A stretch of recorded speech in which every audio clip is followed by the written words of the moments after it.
We are out here on a beautiful Louisiana morning, about to get after some fly fishing for redfish. This is a spot that I like to come to in the fall and winter, so it should be getting that time. We'll see what happens. In a little bit I'll show you what I'm using and what we got going on today.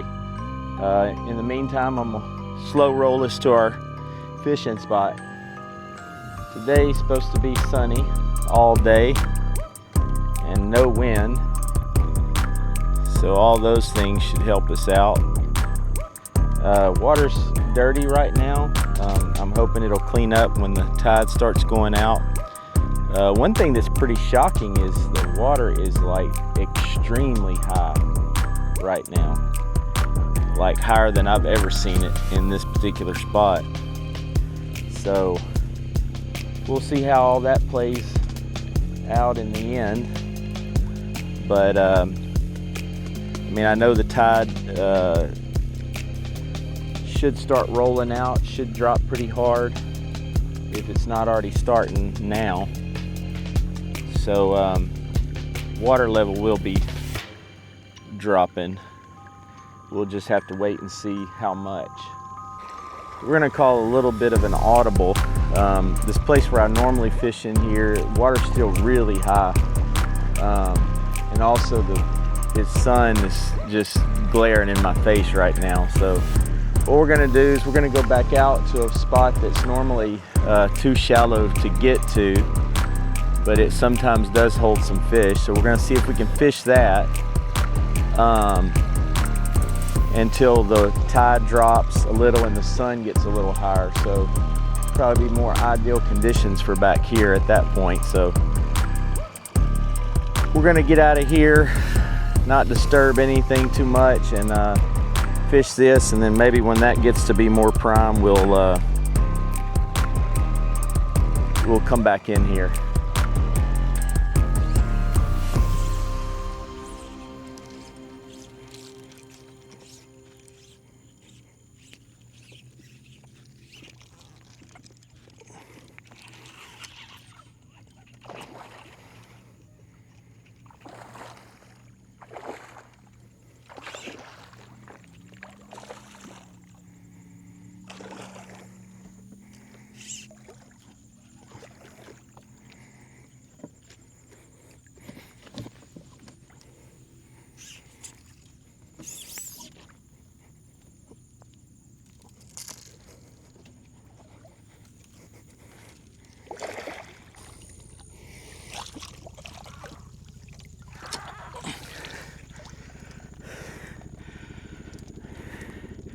First one in the boat.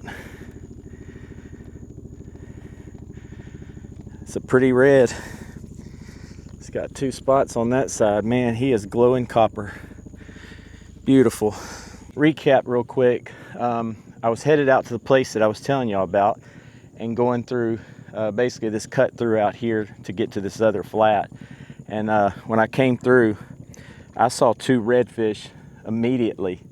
They were kind of far away. But anyway, I decided to kind of make a loop around through here, and then there was another one working this bank line. And anyway, cast to him. I saw him turn on it, but then the boat kind of moved, and so he hit the fly behind the boat.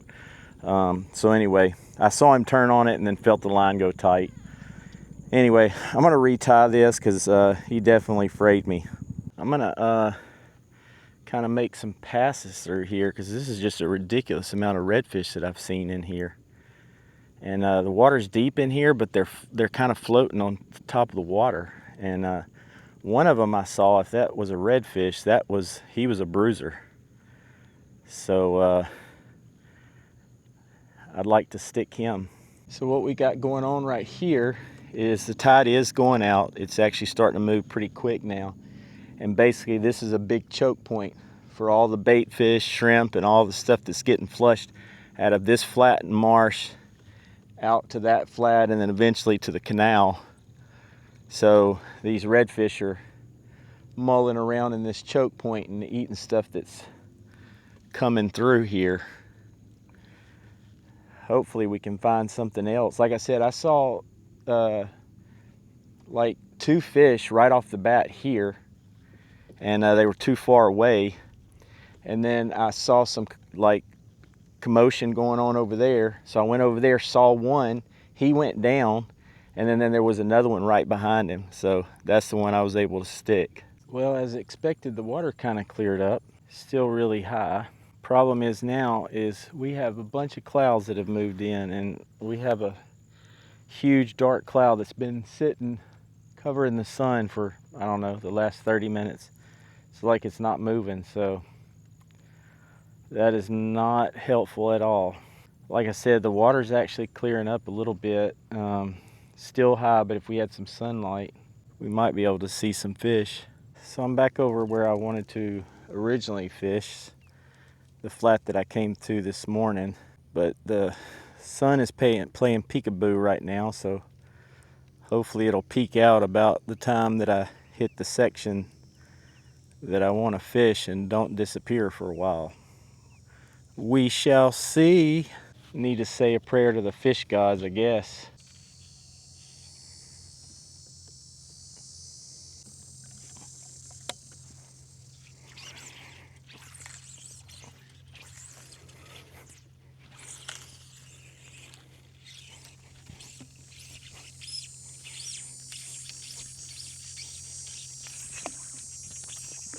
Got him.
Look at that fish.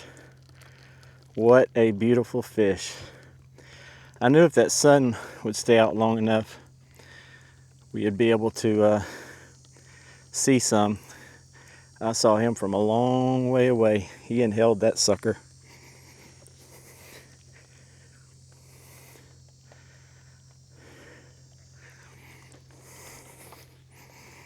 I hope that this would have been the time to come here. I saw him from a long way away. Kind of had to, he was going away from me. And finally at one point he turned, and that's when I made a long cast, and he went after it. If I can keep this sunlight out long enough, we might actually stick another one. Thing is right now, if you saw the colors on him and the first one, they are like just glowing gold, glowing copper. So they're pretty easy to spot, even in this deeper water. Like I said, he was kind of swimming more along the surface, and I could see him from a long way away. The water's probably still pretty high to be able to see them if they're swimming down deep, but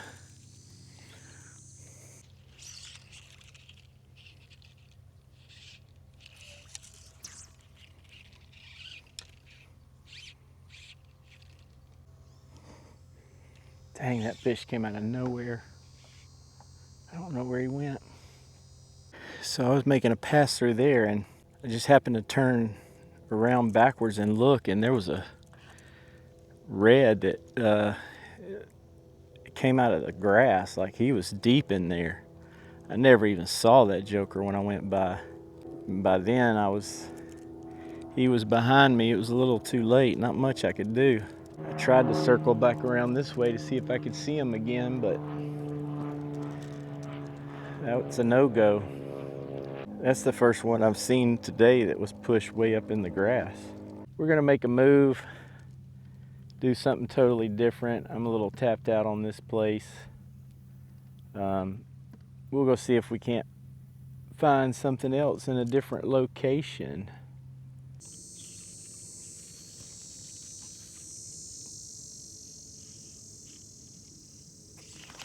Oh, golly.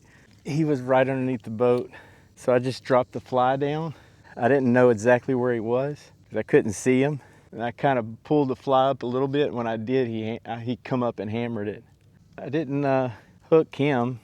I mean, he bit it. I think I pulled it out of his mouth because I was actually pulling it up when he just, appeared out of nowhere and smacked it, but I was already yanking on it. But one good sign with that is that they're still eating. So it's just a matter of finding them. So this used to be an area that I fished quite often. But then if you see back over there, let me wait for this helicopter. If you see over there, we have, they built a levee. And when they did, they backfilled this whole flat.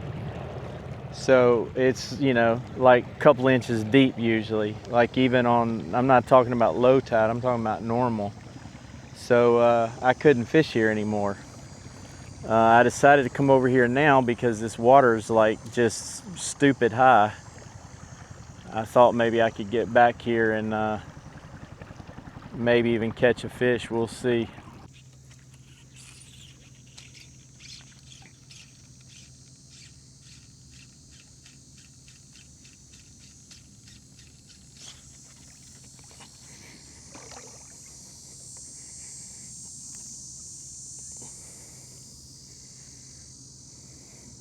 It's a little bitty guy.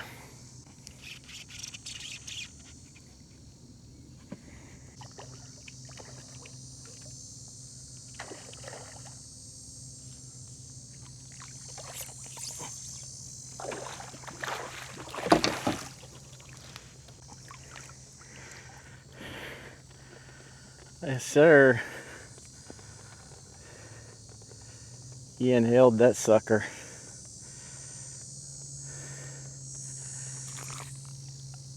I saw him, he just popped over some grass and kind of disappeared. It's so muddy in here. And then he popped back up. All right, that's number 3 for the day. We're grinding it out, but yeah, it's a grind. I was about to say something stupid like, oh, we're grinding it out, but it's a great day or something, but I just saw another red. Anyway, back to what I was saying. I was gonna say something cliche and then I thought, let's don't be stupid, let's be honest. It's a freaking grind out here today. It's hot and yeah. I did just see another one, about the same size as the one I just caught, but he went down just as soon as I saw him, and it's not deep in here, but I don't know where he went. Probably in that grass right there, if I had to guess. I tell you, the redfish that are in here are like Houdini redfish. I don't even understand how they can hide. I mean, it's not but 6 inches deep in here, maybe 8 inches, the deepest spot. Now the water's filthy, I will say that.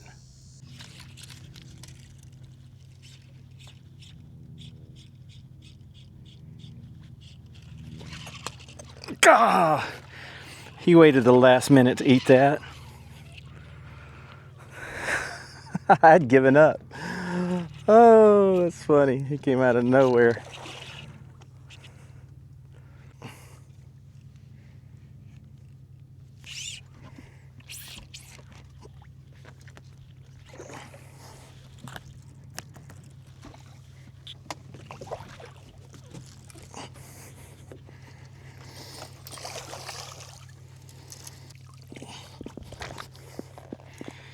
All right, number 4.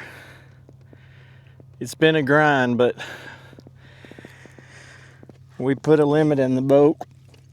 Anyway, I think I'm calling it quits after this one.